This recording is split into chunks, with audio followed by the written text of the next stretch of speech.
దేవునికి మహిమ కలుగునుగాక. హల్లెలూయా. ఈ నూతన సంవత్సరంలో ఈ మొదటి ఆదివారమున దేవుడు మనతో మాట్లాడుతున్న మాట, ఏ విషయంలో దేవునికి ప్రథమ స్థానం ఇవ్వాలి చెప్పండి అందరి మాట ఒకసారి. ఏ విషయంలో దేవునికి ప్రథమ స్థానమును ఇవ్వాలి? ఏ విషయంలో ఇవ్వాలి? అన్ని విషయాల్లో ఇవ్వాలి ఆయనకి. అందుకనే బైబిల్ గ్రంథంలో ఈ 66 గ్రంథాలు కలిగిన ఈ పుస్తకంలో, ఈ పరిశుద్ధ గ్రంథంలో మొదటి అధ్యాయం ప్రారంభం ఏం ప్రారంభమైంది? ఆదియందు దేవుడు అంటే ఈ భూమి ఆకాశములను కలుగు చేసిన దేవుడే ఆదియందు ఉన్నవాడు. హల్లెలూయా చెప్పండి ఒకసారి. సువార్తలకు వచ్చినప్పుడు కూడా, కొత్త నిబంధన సువార్తలకు వచ్చినప్పుడు కూడా యోహాను సువార్తలు యోహానుగా ఏమన్నారు అక్కడ? ఆదియందు వాక్యముండెను, వాక్యము దేవుని యొద్ద ఉండెను, వాక్యమే దేవుడే ఉండను అన్నారు. అంటే మొదటి స్థానం ఎవరిదంటే దేవునిదని అర్థం. హల్లెలూయా. మన జీవితంలో మొదటి స్థానం ఎవరిది? దేవునిదే. అలాగే మనం చదవగలిగితే పాత నిబంధన పుస్తకంలో ఎన్ని మొత్తము? పాత నిబంధన పుస్తకాలు ఎన్ని మొత్తం? 39. ఈ 39 పుస్తకాలు కూడా మీరు చదవగలిగితే ఆది కాండము టు మలాకి వరకున్న ఈ గ్రంథాలన్నీ కూడా ప్రారంభం ఎవరితో ప్రారంభమైంది? ఆది యందు దేవుడు భూమి ఆకాశములను సృజించెను అని.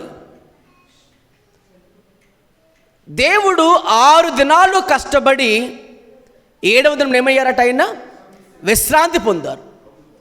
వెలుగు, సూర్యుడు, భూమి ఇవన్నీ చేసిన తర్వాత 7వ రోజున విశ్రాంతి పొందారు ఆయన. మరి ఏ రోజున దేవుడు మానవుని చేశారు ఆయన? చెప్పండి సమాధానం. ఏ రోజున దేవుడు మానవుని చేశారు? 6వ రోజు. దేవుని స్తోత్రం చేద్దాం బిగ్గరగా. హల్లెలూయా. ఏ రోజున? 6వ రోజు దేవుడు చేశారంట. 6వ రోజు. 6వ రోజు మానవుని చేసిన తర్వాత మధ్యలో గ్యాప్ వచ్చింది, దేవుడు విశ్రాంతి పొందారు. అంటే ఇప్పుడు మానవుడు మొదటి రోజు ఇప్పుడు ఎవరిని ఎదుర్కోవాలి? 7వ రోజు అనగా దేవుని సన్నిధి, దేవుణ్ణి కలుసుకునే చోటు. ఎవరిని కలవాలి ఇప్పుడు? అందుకనే 6వ రోజు చివరిలో దేవుడు మానవుని చేస్తే 7వ రోజు విశ్రాంతి దినమున ఆ మానవుడు దేవుణ్ణి ఎదుర్కొనే సమయం అది. హల్లెలూయా. అంటే ముందు దేవుని పని, ఆ తర్వాత మన పని. హల్లెలూయా. ఏం చెప్పాను? ముందు ఎవరు? చూడండి, ఆదాము చేయబడిన తర్వాత నేల మంటితో నరుని చేయబడి ఊపిరి ఊదగా నరుడు ప్రాణాత్ముడు అయిన బైబిల్ చదివిస్తుంది కదా, అవునా?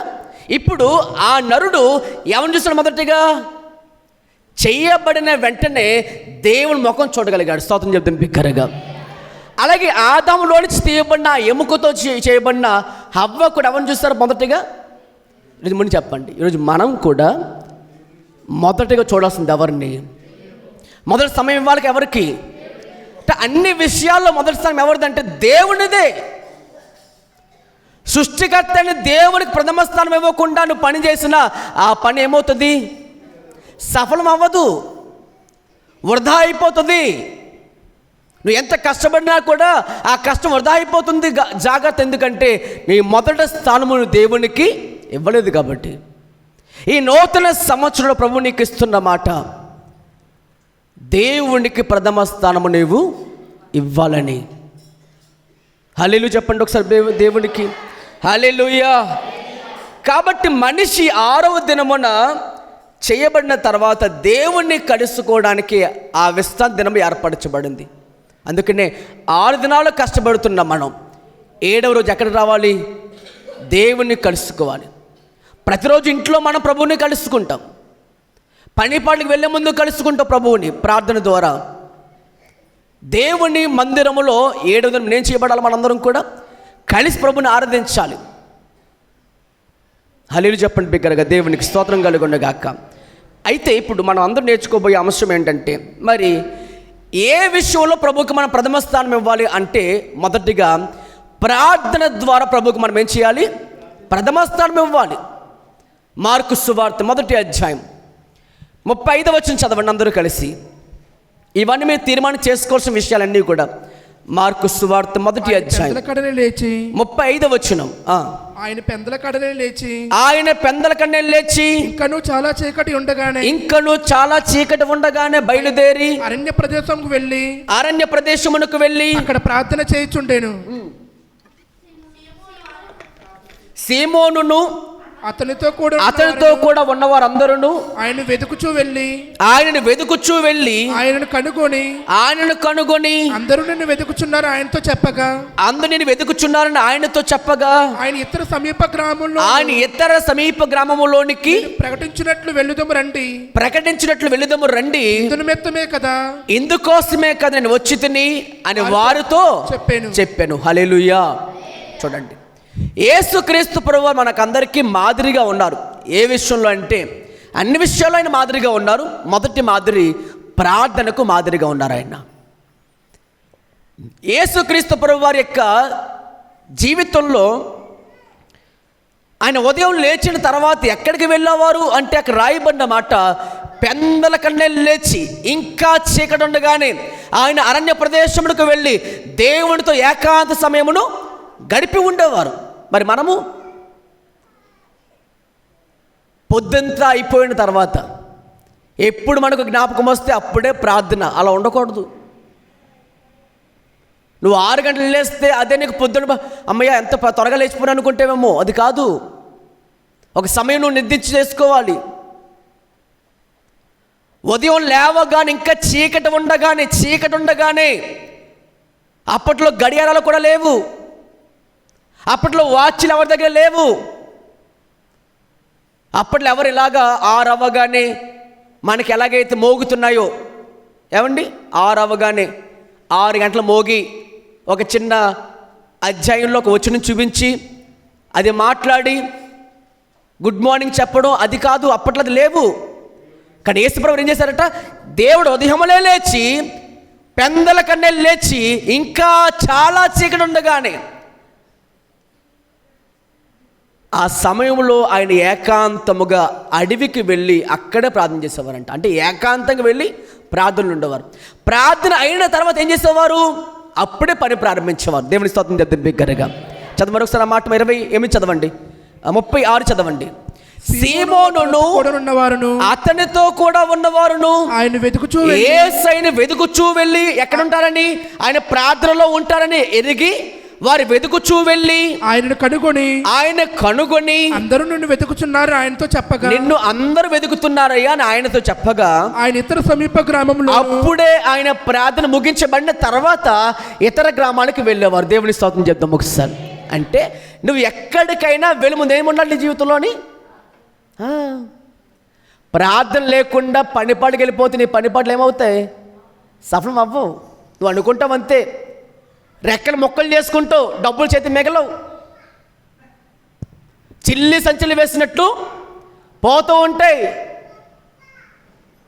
ముందు దేవుని పని, ఆ తర్వాత నీ పని.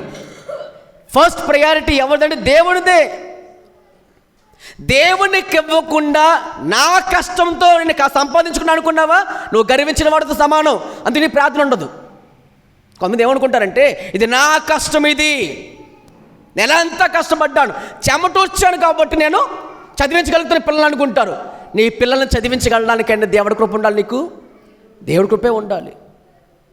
అందుకే ఎప్పుడు కూడా ఈ మాట అనకూడదు. నాది అనొద్దు, నా కష్టం అనొద్దు. దేవునికి సహాయం లేకపోతే, ఏం సహాయం చేయకపోతే ఒక్క అడుగు మనం ముందుకెళ్ళలేం. అందుకనే ప్రథమ స్థానం దేవునికి ఇచ్చారాయన. మనకు నేర్పుతున్న పాఠం అదే. ముందు ప్రార్థన చేయండి. ఆ తర్వాత యేసు ప్రభు వారిని సీమోను పేతురు కడమ అపొస్తలులు వచ్చి వెతికి కనుగొని ఆయన లేపి రండయ్యా అని చెప్పి వెళ్ళి తీసుకెళ్ళేంత వరకు ఆయన లేవలేదంటే దేవుని స్తోత్రం చెప్పండి ఒకసారి. ఈ ప్రార్థన గదిలోకి వెళ్ళినప్పుడు కూడా దేవుడే యాకోబుని ఏమన్నారు? యాకోబు వదిలేయ్యా, నాకు సమయం అయిపోయింది, వెళ్ళిపోతానంటే దేవుడు ఆపేంత వరకు ఆయన ఆపలే. దేవుడి స్తోత్రం. నీ ప్రార్థన ఎలా ఉండాలంటే నీవు లేచి ఆమె నన్ను వెళ్ళిపోవడం కాదు, దేవునికి జవాబు ఇచ్చేంత వరకు అక్కడే స్థిరపడి కదలకుండా మోకాలు వేసి చేతులెత్తి పైకెత్తి ప్రార్థన చేస్తూ కదలనే వారుగా దేవుని దగ్గర మనము పోరాడేవారుగా ఉండాలి. అదే ప్రార్థన అంటే.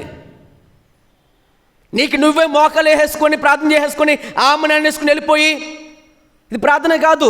దేవుడు చెప్పాలి, నీ మనసులో అనిపించాలి. అమ్మాయి ప్రార్థన నిజంగా చేసి నీకు అనిపించాలి లోపల.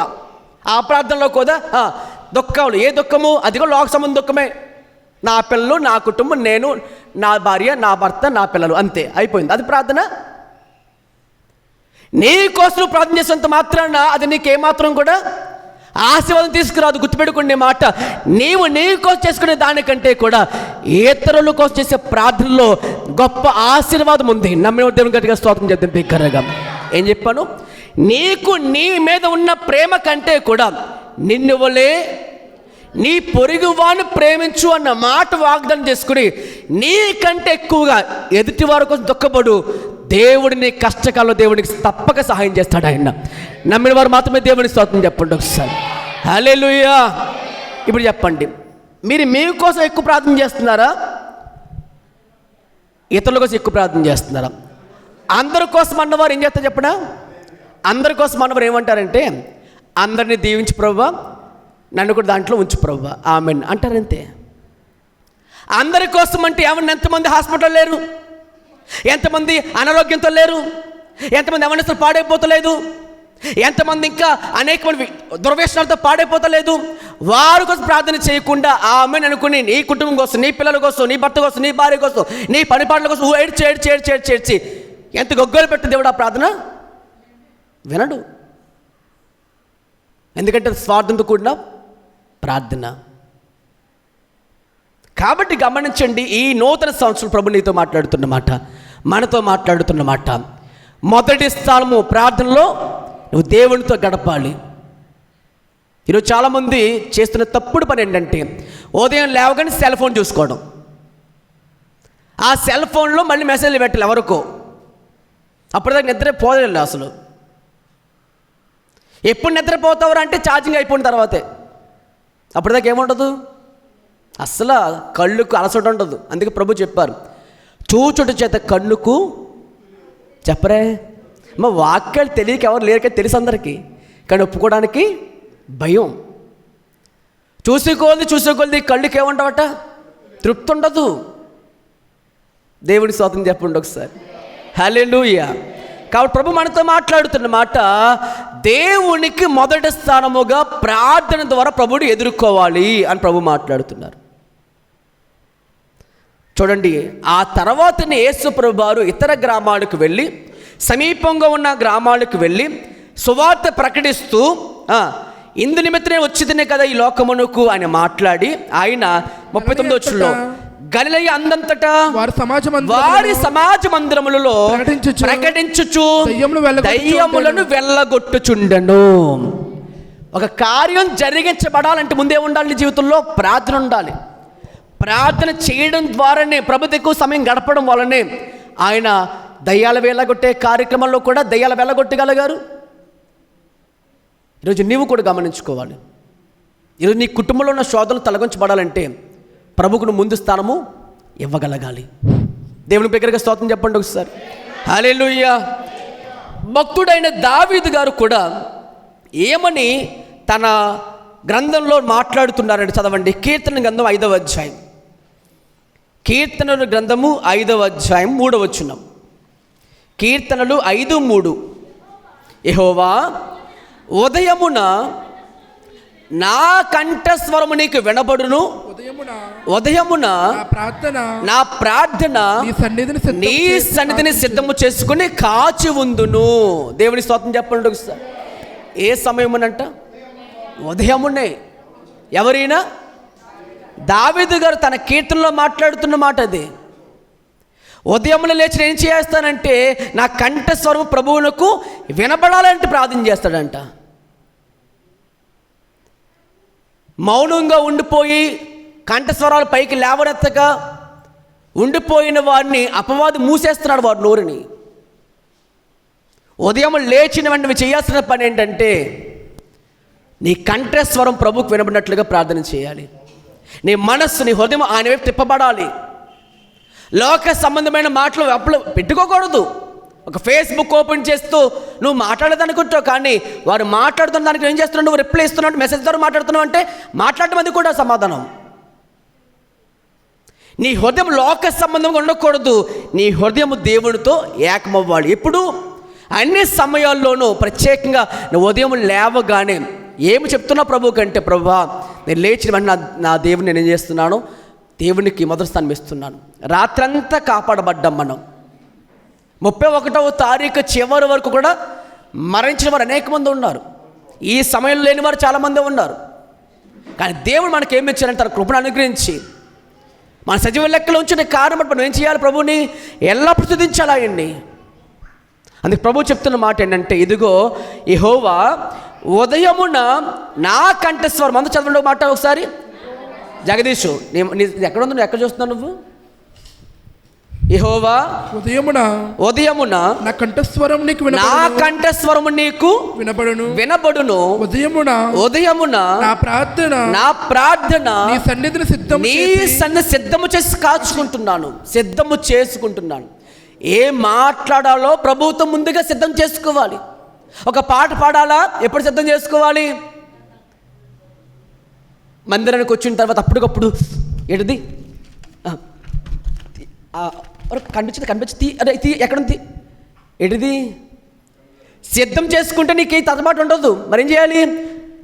ఎప్పుడు ఎన్ని పాటలు, ఎప్పుడు పాస్టర్ పాడమంటారో పాడమనకుండా కూడా పాడేద్దామని చెప్పి లేచి సిద్ధం చేసేసుకోవాలి. ఎప్పుడది ఉండాలి నీకు? మందిరానికి వచ్చిన తర్వాత కాదు, రాకముందు సిద్ధం నీకు ఉండాలి. ఆమేన్, హల్లెలూయా. మరి ప్రార్థన, కొంతమందికి భయం, ప్రార్థన ఎప్పుడు ఇచ్చేస్తారా అని భయం. ప్రార్థన నార్మల్ ఏం చేస్తారు, స్టార్టింగ్లో కొత్తలో మైక్ మా ప్రార్థన చేయమ్మా అనగానే నాకు ఇస్తారేమో, నాకు వస్తారేమో, తర్వాత అలవాటు నేర్చుకుంటారు. ప్రార్థన నేర్చుకున్న తర్వాత దేవునితో ఎక్కువ సమయం గడిపేవారు ప్రార్థన చేయమని ఎలాగుంటారు, వాళ్ళు ధైర్యంగా ప్రార్థన చేస్తారు. మా ప్రార్థన అంటే దేవునితో మాట్లాడడం. మనుషులు ఏదో అనుకుంటారనో, పాస్టర్ గారు ఏదో అనుకుంటారనో, తప్పులు పడతారనో దానికోసం ప్రార్థన చేయడం వృధాయే. ఒక పాట పాడమన్నా కూడా మెప్పించడం కోసం కాదు, దేవుణ్ణి మెప్పించడం కోసం పాడాలి. దేవుడే కదిలిపోవాలి పరలోకంలో. అందుకే స్తుతించాలి ప్రభు మనం అందరం కూడా. అంతేగాని ఎవరో చూస్తారనో, ఎవరు ఏదో అనుకుంటారో మనం అందరం కూడా ఎప్పుడు కూడా ఉండకూడదని ప్రభు చెప్తున్నారు. అందుకనే ప్రభు అన్నారు, మనసును కనిపించడం కోసం ప్రార్థన చేయొద్దు, నీ దేవుణ్ణి చూస్తడం గమనించి ప్రార్థనలు ఎక్కువ సమయం గడపాలి. హల్లెలూయా. కాబట్టి రోజు దేవుడు మనతో మాట్లాడుతున్న మాట, ఉదయమున దేవునితో సమయమును గడపాలి. 55వ కీర్తన 17వ వచనం చదవండి. మరి ఎన్నిసార్లు చేయాలి ప్రార్థన? 55వ కీర్తన 17వ వచనం. సాయంకాలమున టైము, సాయంకాలమున, ఉదయమున, మధ్యాహ్నమున నేను ధ్యానించుచు మొర్రపెట్టుకుందును. ఆయన నా ప్రార్థన ఆలకించును. ఆయన నా ప్రార్థనను ఆలకించును. ఎన్నిసార్లు చేయాలంటే రోజుకి? ఒక్కసారి చేయడానికే మనకేమవుతుందండి, అలిసిపోతాం మనం. ఆ ప్రార్థన ఎలాగుంటుందండి? కొంతమంది ప్రార్థన ఉదయం లేవగానే చిన్న ప్రార్థన, ఆమెను అనేసుకోవడం.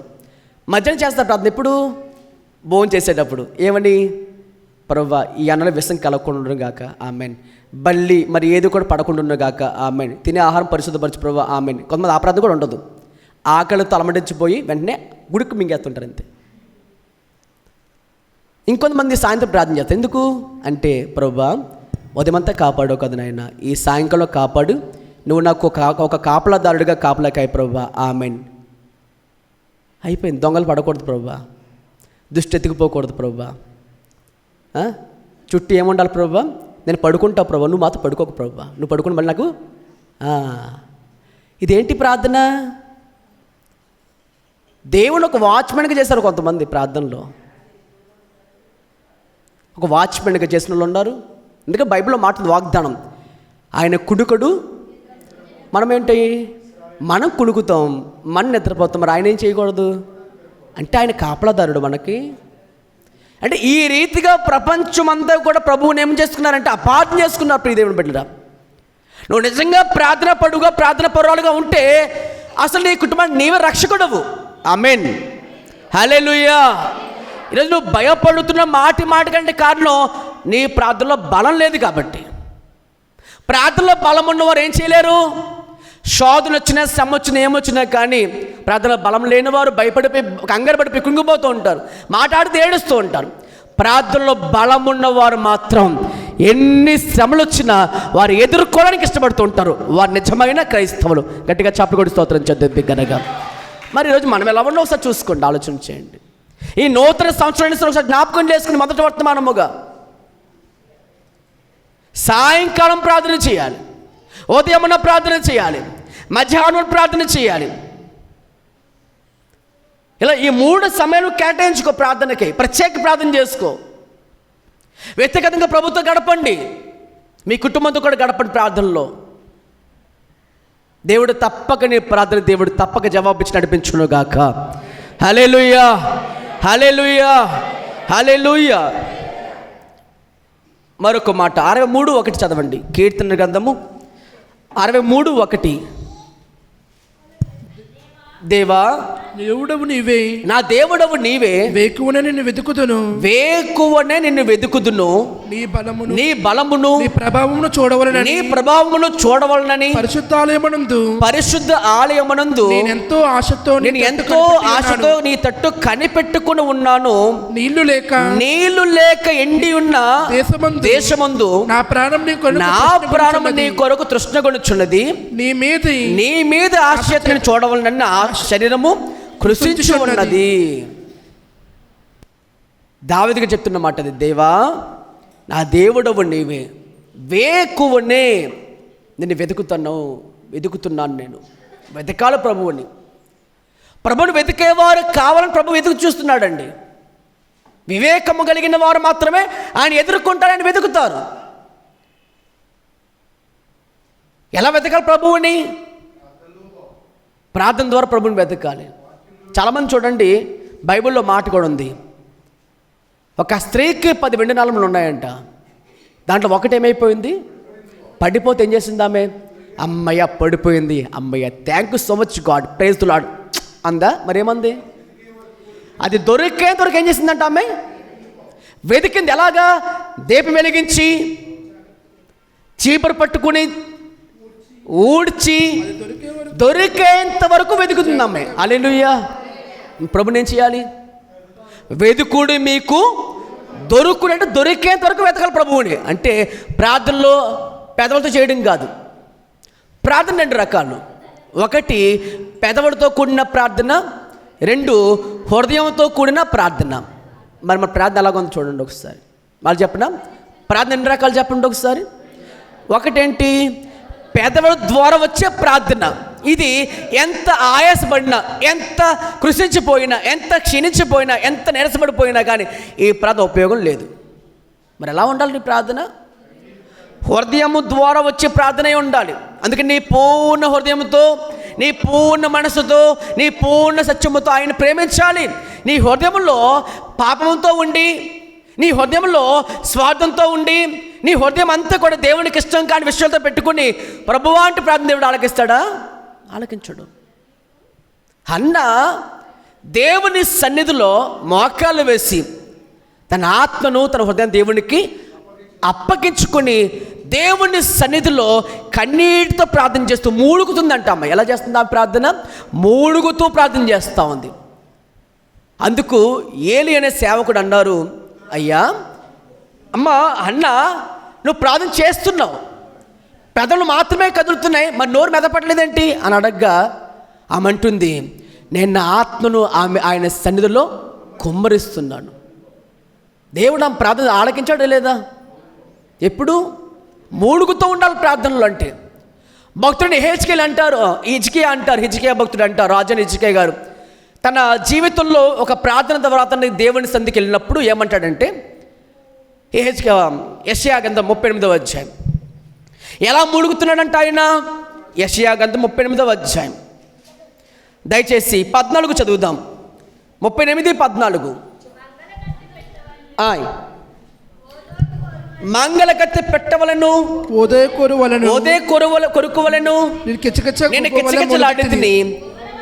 ఎలా మూలుగను నేను? గువ్వ వలె. గువ్వ పావురపు జాతికి చెందినది. హల్లెలూయా. అంటే ఒక పావురము ఏ విధముగా అయితే మూలుగుతుందో, మీరు ఎప్పుడైనా విన్నారు పావురం మూలుగు? వినమ దేవుని స్తోత్రం చెప్పండి ఒకసారి.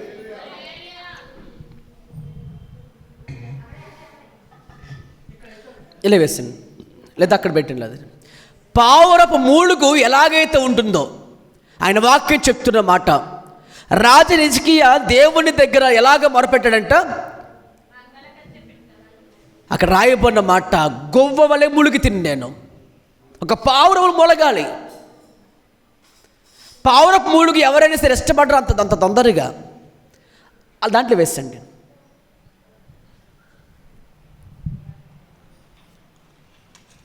ఆ మూలుగు కూడా కొంతమందికి అయిష్టంగా ఉండొచ్చు, కానీ వాక్యం చెప్తున్న మాట, నీవు ఎలా మూలగాలి ప్రభువు దగ్గర అంటే ఒక పావురం వలె, గువ్వ వలె మూలుగుతూ ఉండాలి.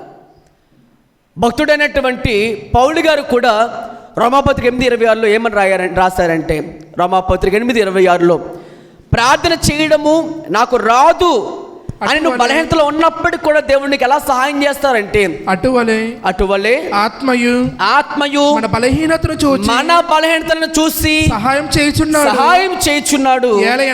ఏలయనగా మనము యుక్తముగా ఎలాగూ ప్రార్థన చేయవలెనో మనకు తెలియదు కానీ ఉచ్చరింప సఖ్యము కాని మూలుగులతో ఆత్మ తానే మన పక్షముగా విజ్ఞాపనను చేయొచ్చు. ఎలాగట? మూలుగులతో ప్రార్థన చేయడం. ఈరోజు చెప్పండి, మీరు నిజంగా ఒప్పుకోండి, ప్రభు సన్నిధిలో ఒప్పుకోండి. ప్రార్థన చేస్తే స్వాతంత్రం చెప్పండి. నేను ప్రార్థన చేస్తున్నానండి అన్నవాళ్ళు, ప్రార్థన చేస్తాను అన్నవాళ్ళు. హల్లెలూయా. పెదవులతో కాదండి పాస్టర్ గారు, నిజంగా నా ఆత్మతో ప్రార్థన చేస్తున్నాం, హృదయంతో ప్రార్థన చేస్తాను స్వాతంత్రం చెప్పండి ఒకసారి. హల్లెలూయా. ఏమంటే అంత మాత్రమే కాదని మూలుగుతూ ప్రార్థన చేస్తాను స్వాతంత్రం చెప్పండి. మూలుగుతూ అంటే ఇక పరిశుద్ధాత్మ దేవుడు నీలోకి వచ్చిన తర్వాత నీలో ఒక ఉచ్చరింప సఖ్యము కాని మూలుగులతో ప్రభువుతో ఎదుర్కోగలుగుతున్నావు. అంత ప్రార్థన చేస్తున్నాం, సమయం చూడకుండా ప్రార్థన చేస్తున్నాం, గంటల కొలది ప్రార్థన చేస్తున్నాం. అందుకు ప్రభుత్వం మమేకమైపోతున్నాం. అంటే ఆ ప్రార్థన ఉచ్చరింప సఖ్యము కాని మూలుగులతో ఉన్న ప్రార్థన అయితే పరిశుద్ధాత్మ దేవుడు నీలో ఉండి నీ పక్షముగా దేవుడు విజ్ఞాపన చేస్తాడంట. హల్లెలూయా. ఒక పావురంలా ములుగుతూ ఉండాలి. ఆ మూడుకి ఎలా వస్తుంది చెప్పండి, ఒక మాట గుర్తుపెట్టుకోండి. ఇప్పుడు ఎవరైనా చనిపోయినప్పుడు కుటుంబీకులు కానీ బంధువులు కానీ బాగా దగ్గర వాళ్ళు ఏం చేస్తారు, కొన్నిసార్లు మాటలు రాక ఏమవుతారు, వాళ్ళు మూలుగుతూ ఉంటారు, అంటారు. నీ ప్రార్థనలో అంత మూలుగు రావాలంట. హల్లెలూయా, హల్లెలూయా. అంతగా మూలగాలి ప్రార్థనలో, అంతగా మూలుగు ప్రార్థన చేయాలి ప్రభు దగ్గర.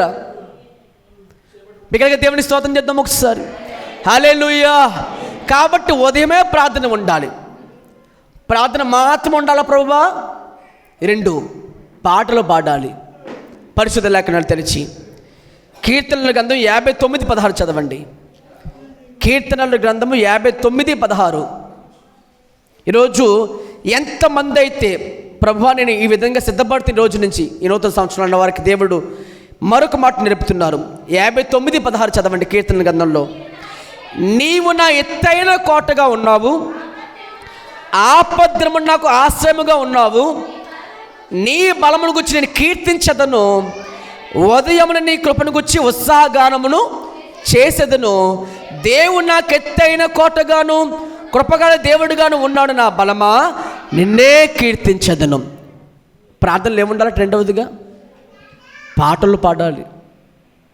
ఏముండాలి చెప్పండి? పాటలు. దేని గురించి పాటలు పాడాలి? ఆయన బలము గురించి పాటలు పాడాలి.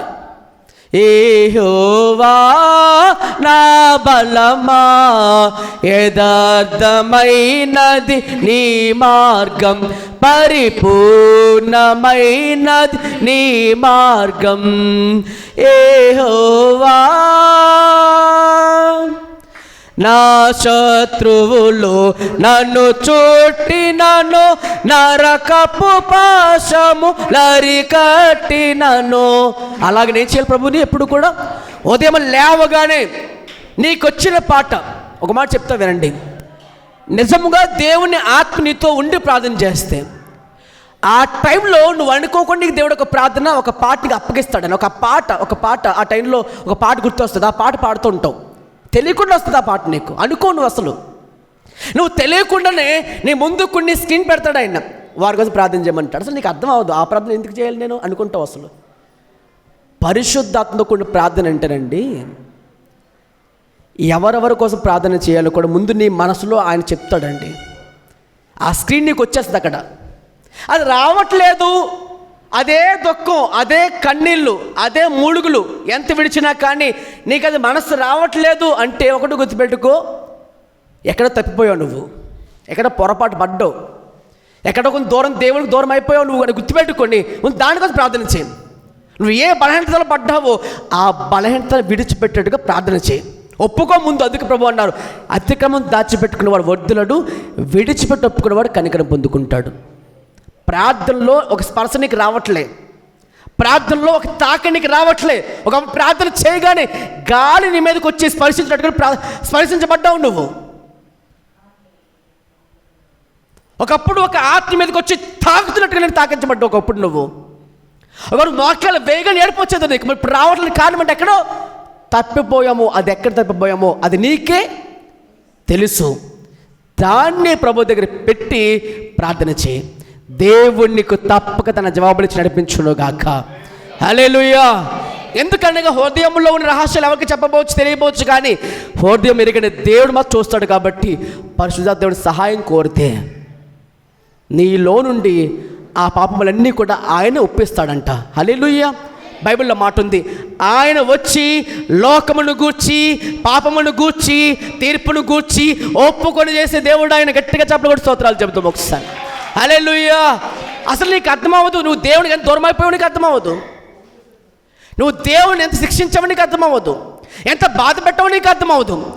ఆయన వచ్చి నీలో ఉండి ఆయన విజ్ఞాపన చేస్తాడంట. పరిశుద్ధాత్ముడు పశ్చాత్తాప హృదయం దయచేస్తాడు. హల్లెలూయా. దేవునికి స్తుతి మహిమ కలుగును గాక. మాట్లాడుతున్నమాట అదే. ఉదయం ప్రార్థనతో పాటు ఏముండాలి, ప్రభువుని స్తుతించడానికి పాటలు తీసుకుని చక్కగా పాట పాడండి. సమయం చూసేవద్దు. లేవగానే 6 అయిపోయింది, 7 అయిపోయింది, స్కూల్కి వెళ్ళిపోవాలి, కాలేజీకి వెళ్ళిపోవాలి, ఏమొద్దు. ఉదయం లేవగానే పని పక్కన పెట్టి ముందేం చేయాలి, దేవుడు మొదటి స్థానం ఇవ్వండి, ప్రార్థన చేయండి, పాటలు పాడండి. అయిపోయిందా? మరొక మాట, కీర్తనల గ్రంథం 55:17 చదవండి.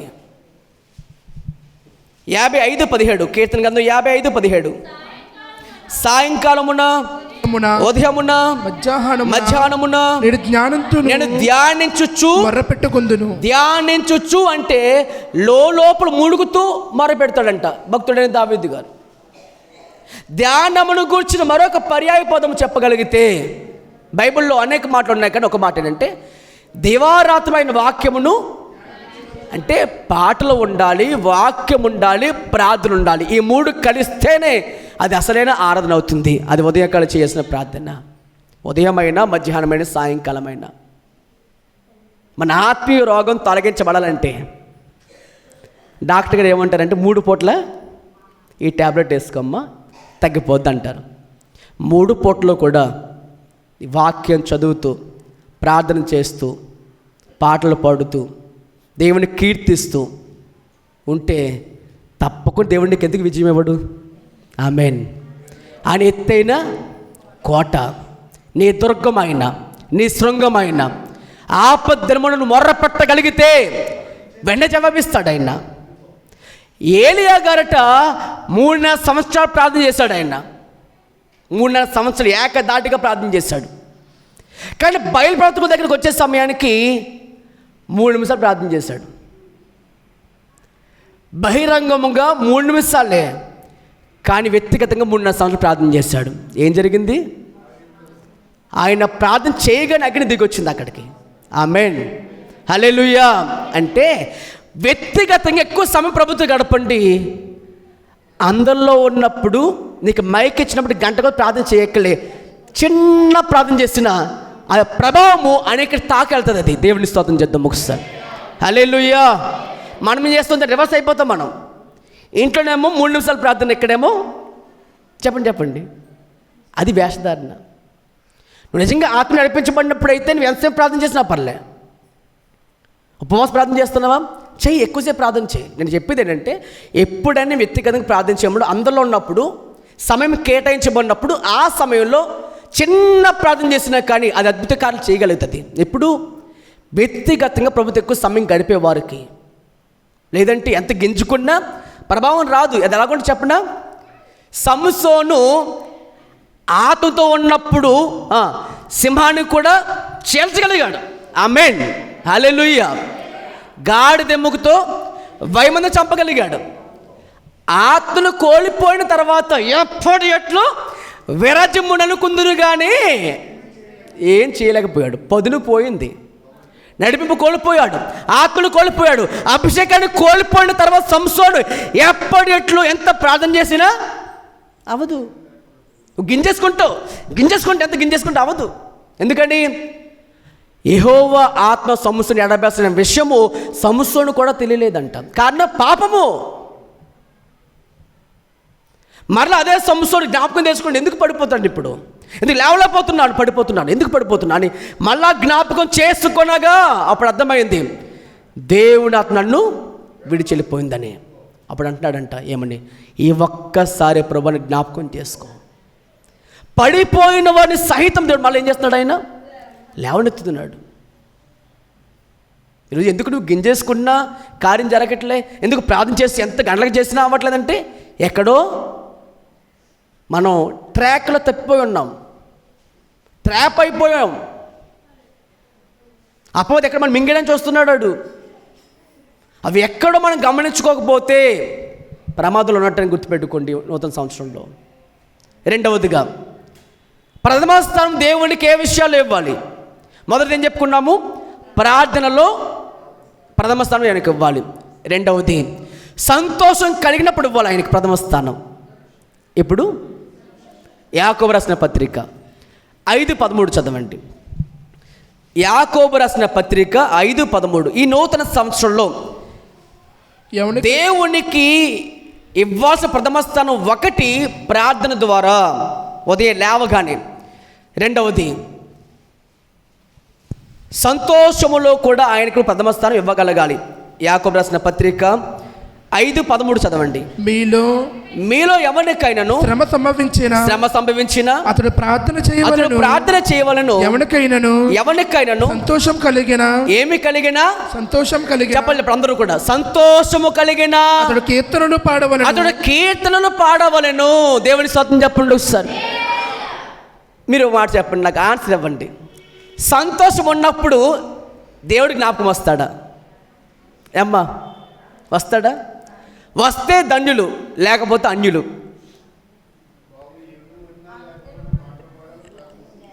అమ్మా భక్తులు లేరా అంటే వాళ్ళు లేరా? మేలు పొందుకున్న తర్వాత వెనక్కి వెళ్ళిపోయిన వారు లేరా? అసలు మేలు పొందుకున్న వారు కనుక అక్కడే ఉంటే చెప్తున్నారు, ఈ మందిరమే సరిపోదు. మందిరం సరిపోద్దా? ఈ మందిరమే కాదు, ప్రపంచంలో ఎక్కడ కూడా అసలు చర్చలు ఇంకా కట్టాల్సి వద్దాం. ఇంకా ఇప్పుడు చర్చలు ఎందుకని కూల్ చేస్తున్నారంటే నమ్ముకున్న చాలామంది ఎక్కువైపోతున్నారు. అందుకే చర్చలు కట్టబడుతున్నాయి. ఇప్పుడు ఎక్కడ పడితే అక్కడ చర్చలు కట్టబడుతున్నాయి. ఎందుకంటే నమ్మేవారు ఎక్కువ ఉన్నారు. ఇప్పుడు నమ్మేవారు ఎక్కువ ఉన్నారు. అందుకు వాళ్ళే అయ్యా ఒక చర్చ కట్ట, మన ఊరిలో కట్టండి డబ్బులు ఇస్తాం కావాలని చెప్పి చర్చ కట్టించుకుంటున్నారు. అది వారంలో కూల్ చేస్తారు కొంతమంది. మేలు పొందుకుని కృతజ్ఞత లేని వారు చాలామంది బైబిల్లో ఉన్నారు. బైబిల్ చెప్తున్న మాట, సంతోషము కలిగినప్పుడు కూడా దేవుడు మర్చిపోకుండా పాటలు పాడాలి అని దేవుని జ్ఞాపకం చేసుకుని ప్రభు చెప్తున్నాడు అక్కడ. బైబిల్ చదవండి మాట, లోకాసువార్త 17వ అధ్యాయం. లోకాసువార్త 17వ అధ్యాయం 11 నుంచి చదవండి. 11 నుంచి ఆయన యెరూషలేముకు లోకా 17:11. ఆయన యెరూషలేమునకు ప్రయాణమై పోవచ్చు. ఆయన యెరూషలేమునకు ప్రయాణమై పోవచ్చుండగా సమరయ గ్రామంలో సమరయ గలిలయ మధ్యగా వెళ్ళుచుండెను. ఆయన ఒక గ్రామంలో వెళ్ళుచుండగా ఆయన ఒక గ్రామంలోనికి వెళ్ళుచుండగా 10 మంది కుష్ఠరోగులు ఆయన ఎదురుగా 10 మంది కుష్ఠరోగులు ఆయన ఎదురుగా వచ్చి ఆయనకి ఎదురుగా వచ్చి ఎలా వచ్చారు వాళ్ళు ఎదురుగా వచ్చారా, ఆట ద్వారాలో వచ్చారా? అంటే యేసు నద్దకు ఒక వ్యక్తి రావాలంటే వేరే మార్గం ఏమీ లేదు, యేసే మార్గంలో రావాలి. దేవుని స్తోత్రం చెప్పండి ఒకసారి. నువ్వు నీతి కార్యాలు చేసుకొచ్చినా, ధర్మ కార్యాల ద్వారా వచ్చేస్తా ప్రభు దగ్గర కన్నా అదే పని కాదు. ఎలాంటి మార్గం రావాలి? అందరం కూడా ఆయనకి ఎదురుగా రావాలి, ఎదుర్కోవాలి, స్ట్రైట్గా రావాలి. ఏదో ప్రాంతంలో ఎలాగైనా తిరిగి వచ్చేద్దాంలే అని అయ్యే పని కాదు. సరైన మార్గం కూడా నువ్వు వెళ్ళాలి ప్రభు దగ్గరికి. అలా ఎదుర్కొని వచ్చారు. దూరములో నిలిచి వారు ఎలా ఉన్నారట? దూరమున. ఎందుకని? కుష్ఠరోగంతో ఉన్నారు కాబట్టి దగ్గరికి వెళితే అవతల వారు కూడా అంటుకుంటుంది కాబట్టి దూరముగా ఉన్నారు. ఈ మాట గుర్తుపెట్టుకోండి. పాపం అనేది కూడా కుష్ఠరోగంతో సమానం, కుష్ఠరోగం వంటిది. ఈ పాపం కూడా మనిషి ఏం చేసింది? దేవునికి దూరం పెట్టేసింది, దూరముగా ఉండిపోయాడు ఆయన. సుంకరి దూరమున నిలిచి ప్రార్థన చేస్తున్నాడు. కారణం ఏంటి? పాపము మనిషిని దేవునికి దగ్గరగా చేర్చలేదు, ఆపేస్తుంది. అందుకనే రక్షింప నేర్కొన్నాడు. యెహోవా హస్తము కొరచ కాలేదు, మందము కాలేదు, నీ దోషం నీకును నాకు మధ్య గోడగా అడ్డుగా వచ్చాను గనుక ఆయన ఆడకెంపకున్నాడు అంటాడు బైబిల్ చెప్తుంది. అంటే పాపం మనిషిని ఏం చేస్తుంది? దేవునికి దూరముగా పెట్టింది. ఈ 10 మంది కుష్ఠరోగుడు కూడా ఆయన ఎదుర్కొని వచ్చినప్పటికీ దూరమునే ఉన్నారు. తర్వాత యేసు ప్రభువా, వారు ఏమంటున్నారంటే యేసు ప్రభువా అంటే రక్షకుడు అయిన దేవుడు నీవే అని చెప్పి గ్రహించిన వారు యేసు ప్రభువా మమ్మల్ని కరుణించమని ఒకే కంఠముతో కలిసి వారు ఏం చేశారట? ఏక మనస్సుతో, ఏక భావంతో కలిసి ప్రార్థన చేస్తారట. ఆయన వారిని చూచి మీరు వెళ్ళి మిమ్మల్ని యాజకులు కనపరుచుకోమని వారితో చెప్పారు. వారు ఏమైపోయారు? ఇప్పుడు శుద్ధులయ్యారు. దేవుని స్తోత్రం చెప్పండి ఒకసారి. అంటే ఎప్పుడైతే నువ్వు వాక్యను ఆయన మాట విని మీరు వెళ్ళి యాజకుని కనపరుచుకున్నారు, మరి మనం ఏం చేయాలి? మనము కూడా వెళ్ళి వాక్యమును కలుసుకోవాలి. ఆమేన్, హల్లెలూయా. మనం వెళ్ళి ఏం చేయాలి? వాక్యాన్ని చూడాలి. అంటే అర్థం లాంటి నీ వాక్యంలోకి వెళ్ళినప్పుడు, చూసినప్పుడు నేను ప్రతి పాపం బయటికి దేవుడు పెడతాడు అక్కడ. అప్పుడు ఏమవుతుంది? శుద్ధి కలుగును. హల్లెలూయా. నీ అంతరంగంలో ఉన్న ప్రతి పాపమును శుద్ధి చేయదేంటి? వాక్యమే. అందుకేం చేయబడ్డారంటే ఆ యాజకులు కలుసుకోమనగానే వారు వెళ్ళుచూ ఉండగానే శుద్ధులయ్యారు. వాక్యములోనికి వచ్చినప్పుడే ఇలా శుద్ధి కలుగుతుంది. నెక్స్ట్ చదవండి. వారిలో ఒకడు స్వస్థత కలుగుట చూచి తనకు స్వస్థత కలుగుట చూచి గొప్ప శబ్దముతో దేవుని మహిమపరచుచు. దేవుని ఏం చేశాడంట ఆయన? ఎంతమంది? ఆ తర్వాత చదవండి. నిజంగా యేసు ప్రభువు వారి యొక్క ఆ మాటలు చాలా మామూలుగా ఉన్నాయి, కానీ ఎంత వేదన చదవండి అన్నమాట. మహిమపరచుచు 10 చదువుతాం. వారిలో ఒకటి తన స్వస్థత కలుగుట చూచి గొప్ప శబ్దం దేవుని మహిమపరచుచు తిరిగి వచ్చి ఆయనకు కృతజ్ఞతాస్తుతులు చెల్లించొచ్చు. ఆయన పాదములతో సాగిలపడెను. వాడు సమరయుడు. అందుకు యేసు 10 మంది శుద్ధులు కారా? అసలు 10 మంది శుద్ధులు కాలేదా? ఆ 90 ఎక్కడ? ఆ 90 ఎక్కడ? ఈ అన్యుడు తప్ప ఆయన ఏమి కేకలేదు. కానీ చెప్తున్నా, నేను నాలుగుంటే బీపీ వచ్చేది అక్కడ. 10 మంది అయ్యారు కదా, శుద్ధి అయ్యారు కదా, అసలు మిగతా వాళ్ళు ఎక్కడరా అని అంటాం లేదా? కృతజ్ఞత పొందుకున్న తర్వాత అలా వెళ్ళిపోతే అలా ఎలాంటిది అది అసలు? కానీ ఏసీ ఏమంటే చెప్పనా, ఆ తమ్ముడి గారు అక్కడ వాడు శుద్ధులు అవ్వలేదా? చాలా వేదంతో చెప్తున్న మాట ఇది. చదవండి. తమ్ముడి గారు ఎక్కడ? ఈ అన్నుడు తప్ప దేవుని మహిమపరచుడు తిరిగి వచ్చిన వాడు ఎవడు లేడా? అగపడలేదా అని చెప్పి నువ్వు లేచి పొమ్ము నీ విశ్వాసం నేను స్వస్థపరిచిన వాడితో. ఇప్పుడు ప్రశ్న ఏంటంటే, ఆ తమ్ముడు ఎక్కడికి వెళ్ళిపోయారు? ఆ తమ్ముడు గారు ఎక్కడికి వెళ్ళారు? మీరు చెప్పండి, ఎక్కడికి వెళ్ళి ఉంటారు? కృతజ్ఞత అయిపోయిన తర్వాత వాడు అంత ఎందుకు? ఒక మాట గుర్తుపెట్టుకోండి, కిడ్నీ ఫెయిల్ అయిపోయిందండి. ఎవరో నీ మీద జాలిపడి తన కిడ్నీ నీకు ఇప్పించి తాను కృతజ్ఞతగా ఉంటే అప్పుడు ఏం చేయాలి? అతనికి ఎల్లప్పుడూ కృతజ్ఞతగా ఉండాలి. ఉద్యోగం లేదు, సద్యోగం లేదు, ఇంట్లో ఉన్నావు, చదువు లేదు, ఏమి లేదు, కానీ ఎవరో జాలిపడి పని అప్పగించారు. ఈ పని చేసుకోవయ్యా, కుటుంబం చూసుకోవయ్యా, పిల్లలతో ఉన్నావు, జాగ్రత్త అని చెప్పారు అనుకోండి. మీరు ఎలా ఉండాలి? నీకు ఇప్పుడు కృతజ్ఞత కలిగి ఉండాలి. అవునా? మరి ఇప్పుడు ఇంకో మాట చెప్తే వినండి. ఈ వీటన్నిటికంటే గొప్పదనే కార్యం దేవుడు చేస్తారు. ఏంటి ఆ కార్యం? దేవుడే భూమి మీదకి వచ్చి మనం నశించిపోకూడదని మన భక్తిలమే ఉండగా, పాపలమే ఉండగా మన కోసం ప్రాణపెట్టిన దేవుడికి ఇంకెంత కృతజ్ఞత మనం ఉండాలి.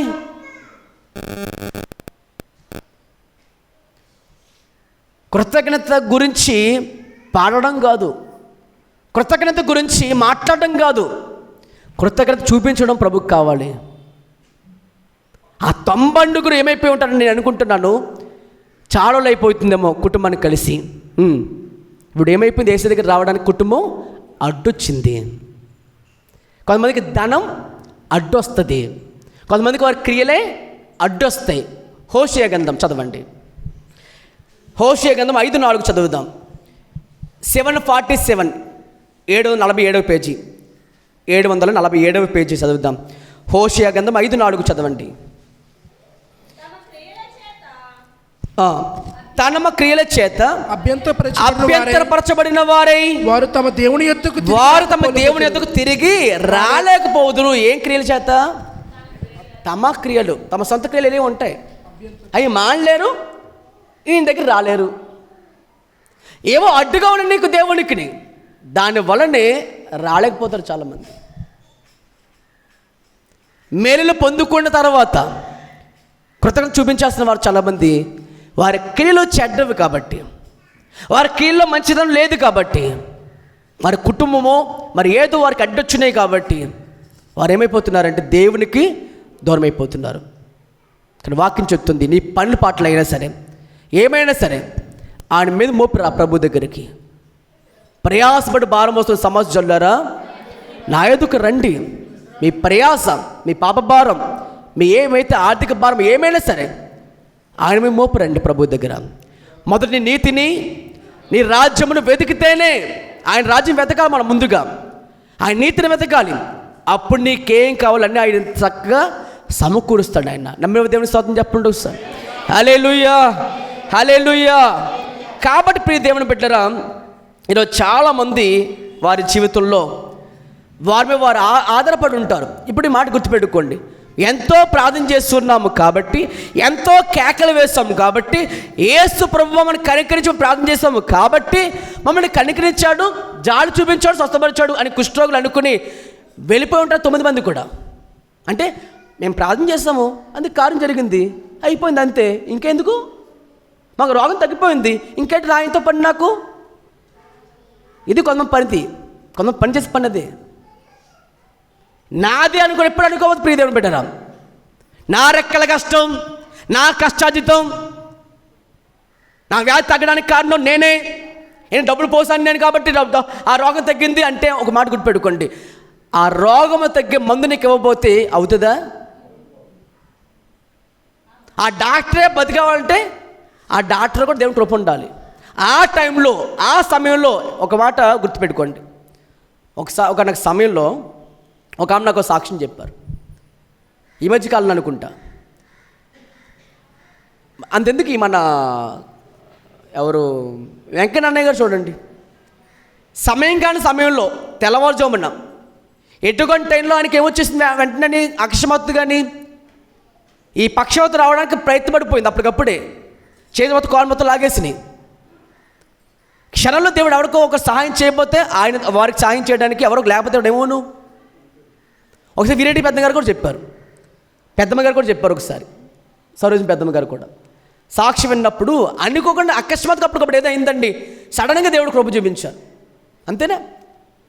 అనుకోకుండా దేవుడు అప్పటికప్పుడు కార్యం జరిపించడం అంటే నిజంగా అంత గొప్ప కార్యం అది. కాబట్టి కృతజ్ఞత లేకపోతే అది దేవునికి ఇష్టం కాని పని. మూడు మాట చెప్పిన ముగించుకుందాం. పరిశుద్ధ లేఖనాలు తెరిచి అందరూ బైబిల్ చదవండి. పరిశుద్ధ లేఖనాల్లో ఒక మాట చదవండి. దాంట్లో నుంచి లూకాసు వార్త 6:30 చదవండి. లూకాసు వార్త 6వ అధ్యాయం 35వ వచనం చదవండి. దాంట్లో రెండవ మాటలోనే దాంట్లో చదవండి. లూకాసు వార్త 6వ అధ్యాయం 35వ వచనం. మీరైతే లూకాసు వార్త 6:35 వీరైతే ఎట్టి వారిని కూర్చైనను మీరైతే ఎట్టి వాటిని గూర్చేనను నిరాశ చేసుకొనక మీ శత్రువులను ప్రేమించుడి మేలు చేయుడి అప్పియుడి అప్పుడు మీ ఫలము గొప్పదే ఉండెను. మీరు సర్వోన్నతుని కుమారులే ఉందురు. ఆయన కృతజ్ఞత లేని వారి ఎడలను దుష్టుల ఎడలను ఉపకారియే ఉన్నాడు. కాబట్టి మీ తండ్రి కనికరము గలవాడే ఉన్నట్లు మీరును కనికరము గలవాడునే ఉండు. గట్టిగా చెప్పకూడదు. స్తోత్రాలు చదువు బిగ్గరగా. హల్లెలూయా. బైబిల్ చెప్తున్న మాట, మీరైతే కృతజ్ఞత లేనివారు, మేలు చేయబడినప్పటికీ మేలును జ్ఞాపకం ఉంచుకునేవారు కారు అయినప్పటికీ తర్వాత ఉంటున్నాడు ఆయన. కృతజ్ఞత లేనివారును ఆయన దుష్టుల ఎడలను కూడా ఎలా ఉన్నాడట? ఆయన ఉపకారం చేసేవాడుగా ఉన్నాడు. అందుకనే ఆయనకు ఒక పేరుంది, యేసుక్రీస్తు అందరికీ ప్రభువు, అందరికైనా ఉపకారి. 145వ కీర్తన చదవండి. 145వ కీర్తన 145. 145వ కీర్తన 145వ కీర్తన 9 చదువుదాం. యెహోవా అందరికీ ఉపకారి, ఆయన కనికరములు ఆయన సమస్త కార్యముల మీద ఉన్నవి. దేవుని స్తోత్రం చెప్పండి ఒకసారి. కాబట్టి ఆయన కనికరము అందరి మీద ఉంది. కాబట్టే మంచివారి మీదను చెడ్డవారి మీదను ఆయన తన వర్షమును కురిపిస్తున్నాడు. దేవుని స్తోత్రం చెప్పండి ఒకసారి. ఆయన తన సూర్యుని ఉదయింపజేస్తున్నాడు. ఆయన దేవుని మహిమ కలుగును గాక. ఏమండి, ఆయన కృప లేకపోతే, ఆయన కనికరం లేకపోతే మనం ఏ పాటి వారు? కృతజ్ఞత లేని వారుగా ఉండకూడదంట. ఆయన దుష్టులైనప్పటికీ మంచివారైనప్పటికీ తన కనికరం చూపిస్తున్నాడు. మీరును అలా కనికరంతో ఉండండి అని ఆయన అంటున్నాడండి. కానీ రెండో మాట ఏమిటో మనం నేర్చుకుంటున్నామంటే, కృతజ్ఞత ఉండాలి. ఎప్పుడు సంతోషం కలిగింది, కుష్ఠరోగం రాకముందు బాధలో ఉన్నారు, తగ్గింది, ఇప్పుడు ఏమయ్యారు? వాళ్ళు సంతోషంతో ఉన్నారు. కానీ ఒక్కడే వచ్చి ఆయనకి ఏం చేశారంట? దేవుడి కృతజ్ఞత చెప్పుకున్నాడంట, సాగిలి పడ్డాడంట, ప్రార్థించాడంట, ఆరాధన చేశాడంట, మేలు మర్చిపోలేదంట. దేవుడు అన్నారు, నీ విశ్వాసమే నేను స్వస్థపరిచను, సమాధానంగా వెళ్ళమన్నారు. మీద తొమ్మండుగురు అలా ఉండకూడదని ప్రభు మాట్లాడుతున్నారు. దేవుని స్తోత్రం కలుగునగాక. హల్లెలూయా. ముగింపు మాటగా మూడవ మాట, పరిశుద్ధ లేఖనం తెరిచి బైబిల్ చదువుదాం. యోబు గ్రంథము 5:13. యోబు గ్రంథము 5:13. క్షమించండి, యాకోబు 5:13. యాకోబు 5:13 అక్కడ ఏముంది? శ్రమ కలిగిన ప్రార్థన చేయండి అన్నారు. ఏం కలిగిన? శ్రమ కలిగిన అంటే ఏం చేయాలి? శ్రమలో మీరు ఏం చేయాలి? శ్రమలో కూడా ప్రభువుకు ప్రథమ స్థానమును ఇవ్వాలి. చాలామంది ఏం చేస్తారు? శ్రమ వచ్చినప్పుడు ప్రార్థన మానేస్తారు. మొదట ఏమవుతారు? కృంగిపోతారు. రెండవది బలహీనపడిపోతారు. మూడవది దేవునికే దూరం అయిపోతారు. ఎప్పుడు? శ్రమ వచ్చినప్పుడు. మొదట ఏమైపోతారు? కృంగిపోతారు. నాకెందుకు కష్టం వచ్చింది అంటారు మొదటిగా. రెండవది బలహీనమైపోతారు. ఎలా అంటే, దేవుడే కనుకుంటూ నాకు ఈ శ్రమ ఎందుకు వచ్చింది అని అంటారు. మూడవది దేవునికే. అలా ఉండకూడదు గాక. అలా ఉండకుండా ఉండాలంటే ఏం చేయాలి? చదవండి బైబిల్ గ్రంథంలో తెలిసి. బైబిల్లో భక్తుడైనటువంటి యోబు గారు చూద్దాం ఒకసారి. యోబు గ్రంథం 1వ అధ్యాయం 21 చదవండి. యోబు గ్రంథం 21వ అధ్యాయము 20-21 వచ్చినాడు. యోబు గ్రంథం 1వ అధ్యాయం 20-21 వచ్చినాడు. అప్పుడు యోబు లేచి తన పై వస్త్రమును చింపుకొని తన వెంట్రుకలు గొరిగించుకొని నేల మీద సాష్టాంగపడి నమస్కారం చేసి ఇట్లా నేను ఏమని? నేను నా తల్లి గర్భంలో ఉండి దిగంబరిగా వచ్చి తిని దిగంబరిగా వెళుతున్నాను. యెహోవా ఇచ్చాను, యెహోవా తీసుకొని పోయాను. యెహోవా నామముకు స్తుతి కలుగును గాక. ఈ సంగతులలో ఏ విషయమందైనను యోబు ఏ పాపములు చేయలేదు, దేవుడు అన్యాయస్తుడని చెప్పలేదు. దేవునికి స్తోత్రం కలుగును గాక. శ్రమలో దేవుడిని ఏం చేయాలి? ప్రార్థన చేయాలి, స్తుతించాలి, ఆయన్ని గణపరచాలి. ఆయన్ని కానీ ఉల్టాగా జరుగుతుంది మన జీవితంలో, వ్యతిరేకమైపోతాం. కానీ బైబిల్ చెప్తున్న మాట, యోబు చెప్తున్న మాట అదే, శ్రమలో నేను దేవుని స్తుతిస్తున్నాను. ఇప్పుడు యోబు గారికి ఇక్కడ ఉన్నారనుకోండి, మీతో ఏం మాట్లాడతా చెప్పండి. నేను శ్రమలో ఉండగా, ఇంచుమించు నా కుటుంబం 10 మంది చచ్చిపోయి ఉండగా, నేను దేవుని ఏం చేస్తున్నాను, మరి మీరేం చేయాలి అంటాడు ఆయన. శ్రమ కలిగిన ప్రార్థన చేయండి, అదే మీకు ఆయుధం. శ్రమలో బలైన పడిపోవడానికి అపవాది బాణం వేస్తాడు, శ్రమలో కృంగిపోవడానికి అపవాది బాణం వేస్తాడు, శ్రమలో దేవుని దూరం అయిపోవడానికి ఒక టార్గెట్ అదే. వాటి టార్గెట్ నీ ఉద్యోగం తీసేయడం కాదు, వాటి టార్గెట్ నీ ఆరోగ్యం తీసేయడం కాదు, వాటి టార్గెట్ దేవునిపై నీకున్న నమ్మకం, విశ్వాసం, ఆయనపై ఉన్న ఆలోచన తొలగించి దేవుని దూరం చేసేయడమే వాడి టార్గెట్, అదే వాడి పని. కానీ యోబు ఏ విషయంలో కూడా పాపమును చేయలే, అన్యాయస్తుడిని దేవుడు చెప్పలే. దేవుడే ఇచ్చను, దేవుడే తీసుకుని పని దేవుడు ఏం చేస్తాడంట, ఆయన శుద్ధి చెప్తున్నాడంట, ఘనపరుస్తున్నాడంట. అలా ఘనపరచడానికి ఎన్ని గుండ్లు ఉండాలి, దేవుడి స్తోత్రం. అదే ప్రార్థన పడు యొక్క లక్ష్యం అండి. షడ్రకు మేషకు అబేద్నెగోలు కూడా ఎక్కడ ప్రార్థన చేశారు వాళ్ళు, అగ్నిగుండంలో వేసేసినప్పటికీ కూడా, రాజా మాకు చింత లేదు, మా దేవుడు మమ్మల్ని కాపాడే దేవుడు, ఒకవేళ కాపాడకపోయినా రక్షించకపోయినా నా దేవుడు సమర్థుడు, నీ వశమును చేయకుండా ఆపగలడు అని చెప్పని అగ్నిగుండంలో వేసేసినప్పటికీ కూడా అగ్నిగుండంలోకి వెళ్ళిపోవడానికి వారు సిద్ధపడ్డారు. హల్లెలూయా. ఆ రాజా అన్నాడు, కళ్ళు చేసుకుంటుంటే ముగ్గురేస్తులు అడుగున్నారట అక్కడ. ఆ 4వ వాడు ఒకప్పుడు అన్నావు కదా నెబుకద్నెజరు, ఏమన్నా నువ్వు ఒకప్పుడు ఏమన్నావు నెబుకద్నెజరు, యెహోవా ఎవడన్నావు కదా, వచ్చి చూసుకో. దేవునికి స్తోత్రం. శ్రమలో బయట లేని ఆయన, శ్రమలో నీతో పాటు ఉన్నవాడు ఆయన. గట్టిగా స్తోత్రం చేద్దాం బిగ్గరగా. శ్రమలో అక్కడే ఉండి ఏం చేస్తాడు ఆయన, వారి మధ్యలో తిరుగుతున్నంట, కట్లతో కట్టివేస్తున్న ఆ బంధకాన్ని తొలగిపోయినాయి, అక్కడ ఆయనకి వారికి సహాయం చేస్తున్నాడండి. శ్రమలో ప్రార్థన ఉండాలి. దానియేలు సింహాల బోన్లో పడేస్తున్నాడు, ఎందుకని ప్రార్థన చేస్తున్నాడు కాబట్టి. ప్రార్థన చేస్తున్నావు కాబట్టి కుటుంబ శోధనలు వస్తాయి. వాళ్ళు చెప్పనా, ప్రార్థన చేస్తున్నావు కాబట్టి నీ కుటుంబంలో కొంతమంది ఏమంటారంటే ప్రార్థన ఆపై, ఇలా ఊగుతూ వస్తుంటారు, తాగి భయమే హత్త ఉంటుంది. తిని అన్నం కూడా పక్కన పెట్టేసి కడిగేసుకొని ఏం చేస్తాం అంత వెంటనే తక్కువని భర్త మాట జవ దాటకూడదు బాబోయ్. కొడెత్తడము తిట్టేత్తడం భయం. నువ్వు గుర్తుపెట్టుకో, దానియేలుకు చావకైనా సిద్ధపడ్డాడు కానీ ప్రార్థన ఇప్పుడు బాగానే చెప్తావు, దేవునికి స్తోత్రం. మరి ఇంటికి వెళ్ళిన తర్వాత అది ఉండకూడదండి. ప్రార్థన చేస్తున్నావంటే సాతాను ఆపడానికి ప్రయత్నం చేస్తాడు. నీ ప్రార్థనలో బలం ఉందంటే సాతాను ఆపడానికి ప్రయత్నం చేసినప్పటికీ కూడా ఏమంటావు, ఆ ప్రార్థన ఏమాత్రం కూడా ఆపలేడు వాడు. ఎందుకంటే ప్రార్థన ద్వారా దేవుడు తన దూతలను పంపుతాడు నీ దగ్గరికి. చుట్టూ నీ ముందర ఉంటారు, అప్పుడు నువ్వు చేతి ఎత్తలేవు, కానీ అలా ఆపేస్తాడు అక్కడ ఆయన. ఆమేన్. నువ్వు మోకాలు వేయలేవు, కానీ మోకాలు వేయగలుగుతావు. అప్పుడు అంత శక్తి, అంత బలము దేవుడు నీకు తప్పకిచ్చునుగాక. హల్లెలూయా, హల్లెలూయా. ప్రార్థన చేస్తే చంపేస్తామన్నప్పుడు చావడానికని సిద్ధమే, కానీ ప్రార్థన ఎప్పుడు కూడా ఆపమని కూర్చున్న దానియేలు భక్తి మనం చేద్దామా, లేదా ప్రార్థన చేస్తే చంపేస్తామంటే భయపడి పారిపోతామా? ఏం కావాలో కోరుకోండి. ఇక ముగింపు మాట చెప్పి ముగించుకుందాం. మత్తయి సువార్త 10వ అధ్యాయం 37-30 చదవండి. మత్తయి సువార్త 10వ అధ్యాయము, మత్తయి సువార్త 10వ అధ్యాయము 37-38 చదవండి. తండ్రినైనను తల్లినైనను నాకంటే ఎక్కువగా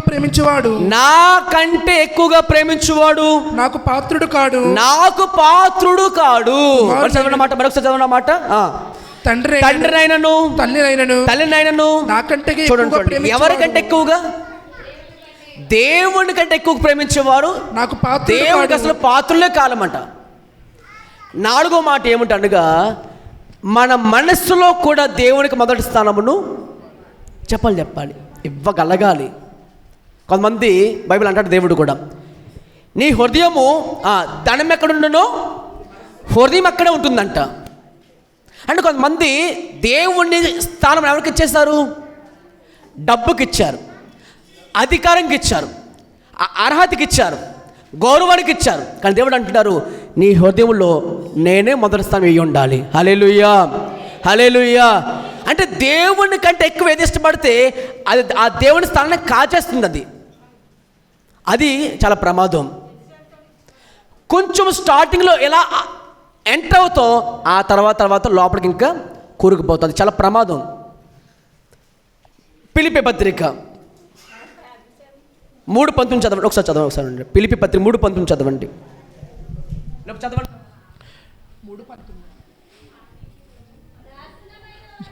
నాశనమే వారి అంతము, వారు కడిపే వారి దేవుడు, వారంతము సిగ్గుపడవలసిన సంగతులు యందు అతిశయపడుచున్నారు, భూ సంబంధమైన వాటి ఎందే మనస్సు నుంచి ఉన్నారు.